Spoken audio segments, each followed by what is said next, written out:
അയ്യോ വീഡിയോ ഓണല്ല എന്റെ വ്ളോഗാണ് ഒളിച്ചോട്ട കല്യാണം എന്ന് പറഞ്ഞാണ് ഞാൻ ഇത് ഇട്ട് തുടങ്ങുന്നത്. ഇതിലെങ്കിലും എനിക്ക് പച്ച പിടിക്കണം ഈ വീഡിയോയിൽ. നാട്ടിലൊക്കെ അറിഞ്ഞിരിക്കുന്ന ഇവൻ ക്രിസ്ത്യൻ ആണെന്നാണ് നാട്ടുകാരെ സത്യം ബോധിപ്പിക്കാൻ. ജീവിതത്തിൽ ആദ്യമായിട്ട് ഒരു രജിസ്റ്റർ മാരേജ് കൂടാൻ പോവുകയാണ് കേട്ടോ. ആരുടെയാണെന്നൊക്കെ വഴിയേ പറയാം. അങ്ങനെ നമ്മൾ ചീരങ്കാവിന്ന് ഒരു KSRTC പിടിച്ച് നേരെ കൊട്ടാരക്കര സബ് രജിസ്ട്രാർ ഓഫീസിലേക്കാണ് പോക്ക്. ടിക്കറ്റൊക്കെ എടുത്ത് കുറച്ച് കഴിഞ്ഞപ്പോഴത്തേക്കും നമ്മൾ താണ്ടെ നമ്മുടെ കൊട്ടാരക്കര സബ് രജിസ്ട്രാർ ഓഫീസിൽ എത്തിയിട്ടുണ്ട്. അവിടെ ചെന്നപ്പോൾ തന്നെ ചെക്കനും പെണ്ണും ഒക്കെ സെറ്റായിരുന്നു കേട്ടോ.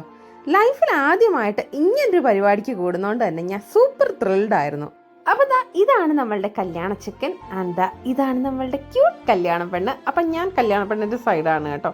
അപ്പം എന്താണ് ഞങ്ങൾ തമ്മിലുള്ള ബന്ധം എന്നൊക്കെ ഞാൻ പറഞ്ഞുതരാം. വീഡിയോ ഓണല്ല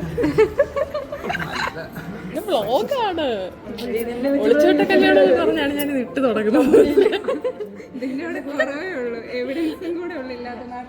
ഇതിലെങ്കിലും എനിക്ക് പച്ച പിടിക്കണം ഈ വീഡിയോയിൽ.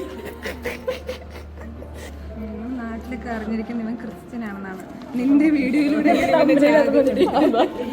എന്റെ ആദ്യത്തെ രജിസ്റ്റർ ഓഫീസ് നാട്ടുകാരെ സത്യം ബോധിപ്പിക്കാൻ.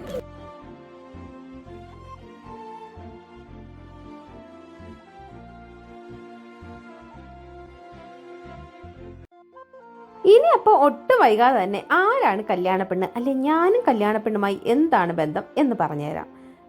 ഈ കാണുന്നതാണ് വർഷ എൻ്റെ കോളേജ് മേറ്റ് ആണ് കേട്ടോ. കോളേജ് മേറ്റ് എന്ന് പറഞ്ഞാൽ പോരാ, നമ്മുടെ എല്ലാ രഹസ്യങ്ങളും അറിയാവുന്ന ഒരു ഫ്രണ്ട് കാണത്തില്ലേ, അതാണ് എനിക്ക് വർഷ എന്ന് പറയുന്നത് കേട്ടോ. അപ്പം വർഷയുടെ അനിയത്തിയാണ് വൃന്ദ. സത്യം പറഞ്ഞാൽ എന്താണ് ഞങ്ങളെല്ലാം ഒരുമിച്ച് കോളേജ് ടൈമിലുണ്ടായിരുന്നതാണ്. അപ്പം അങ്ങനെ ഭയങ്കര ഒരു ഫാമിലി കണക്കായവരാണ് ഞങ്ങൾ എന്ന് പറയുന്നത്. ഇപ്പം വർഷയായാലും അച്ഛൻ വിജയനങ്ങളായാലും അമ്മയായാലും അല്ലെങ്കിൽ അതാണ് വർഷയുടെ ഹസ്ബൻഡും മോനും കേട്ടോ. അപ്പോൾ ഇവരെല്ലാം നമുക്കൊരു ഫാമിലി കണക്കാണ്. അങ്ങനെയാണ് ഞാനിവിടെ എത്തിപ്പെട്ടത്. വർഷയുടെ കൂടാണ് പഠിച്ചതെങ്കിലും വൃന്ദയായിട്ടും പൊളി കമ്പനിയായിരുന്നു കേട്ടോ. ഞങ്ങൾ കോളേജ് ടൈമിൽ ഞങ്ങൾ വർഷയുടെ വീട്ടിലൊക്കെ പോയി നിന്നതും അതുപോലെ തന്നെ അവിടെ ഫുഡ് ഉണ്ടാക്കി കഴിച്ചതും ഒക്കെ എനിക്ക് ഇന്നലെ കഴിഞ്ഞ പോലെ ഓർമ്മയുണ്ട് കേട്ടോ. അങ്ങനെ നിൽക്കുമ്പോൾ നമ്മുടെ വൃന്ദക്കുട്ടൻ്റെ കല്യാണ ദിവസം ആയെന്ന് പറയുമ്പോൾ ഭയങ്കര ഹാപ്പിയാണ് ഞങ്ങൾ കേട്ടോ. പുള്ളിക്കാരിയും നല്ല ഹാപ്പി ആയിരുന്നു. അതിൽ ഞങ്ങൾക്കെല്ലാം ഭയങ്കര ത്രില്ലും ഉണ്ടായിരുന്നു. രജിസ്റ്റർ മാരേജ് എന്ന് പറയുമ്പോൾ ഇതൊരു ഒളിച്ചോട്ട കല്യാണമൊന്നും അല്ല കേട്ടോ. കല്യാണം എന്ന് പറയുമ്പം നമുക്ക് ഒരുപാട് ആർഭാടമൊന്നും ഇല്ലാതെ നടത്താം എന്നുള്ളൊരു കോൺസെപ്റ്റ് വെച്ചുകൊണ്ട് വൃന്ദയും സുധീഷണ്ണനോട് തീരുമാനിച്ചെടുത്തൊരു തീരുമാനമാണ് കേട്ടോ. അതിന് ഫാമിലിയുടെയും ഫ്രണ്ട്സിൻ്റെയും ഫുൾ സപ്പോർട്ട് കിട്ടിയതോടെ അവരും ഹാപ്പിയായി, ഞങ്ങളും ഹാപ്പിയായി.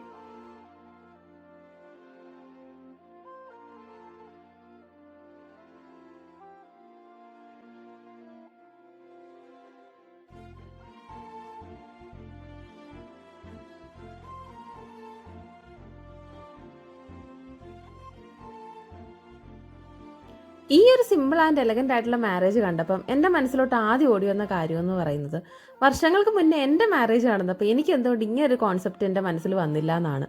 അന്ന് എനിക്കിത് ക്ലിക്കായിട്ടുണ്ടായിരുന്നെങ്കിൽ എൻ്റെ ഫാമിലി ഇതെനിക്ക് പറഞ്ഞ് മനസ്സിലാക്കാൻ പറ്റുമായിരുന്നോ എനിക്കിത് മതി എന്നുള്ളതാണ്. കാരണം നമ്മളുടെ പേരൻസ് അല്ലെങ്കിൽ നമ്മുടെ ചുറ്റുമുള്ള ആൾക്കാരുടെ ഇഷ്ടം എന്താണ് അതനുസരിച്ച് നമുക്ക് ചെയ്യേണ്ടി വരുന്ന കുറച്ച് കാര്യങ്ങളുണ്ട്.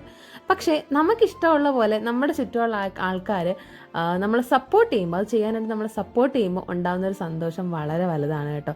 ആ ഒരു സന്തോഷം എനിക്ക് ഇവരുടെ മുഖത്ത് ഇന്ന് കാണാൻ പറ്റി.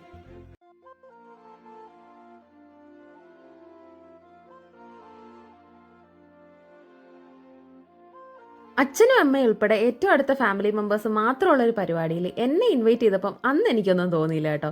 പക്ഷെ ഇന്ന് ഈ വീഡിയോ എട്ടിയുമ്പോൾ എനിക്ക് തോന്നുന്നു അവരുടെ ഫാമിലിയിൽ എനിക്കുള്ള ഇമ്പോർട്ടൻസ് അല്ലേ അതിൽ കാണുന്നത്. പിന്നെ പരിപാടിയൊക്കെ കഴിഞ്ഞ് നമ്മൾ നേരെ ഒന്ന് ഫുഡ് അടിക്കാൻ പോയി.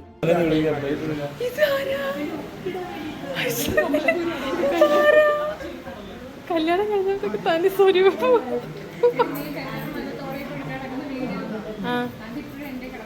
അങ്ങനെ കോപ്പിയൊന്നും അടിക്കല്ലേ കേട്ടോ. അങ്ങനെ ലളിതമായിട്ടുള്ളൊരു മാരേജ് ഫംഗ്ഷനൊക്കെ കഴിഞ്ഞ് ഞങ്ങൾ ലൈറ്റായിട്ടൊരു ബിരിയാണിയൊക്കെ അടിച്ചിട്ട് അവിടുന്ന് പിരിഞ്ഞു കേട്ടോ. ഒരുപാട് മെമ്മറീസ് നിറഞ്ഞൊരു ദിവസമായിരുന്നു അന്ന് എനിക്ക്. കാരണം എൻ്റെ ലൈഫിൽ ഞാൻ ഇങ്ങനൊരു പരിപാടിക്ക് ആദ്യമായിട്ടാണ് കൂടുന്നത്.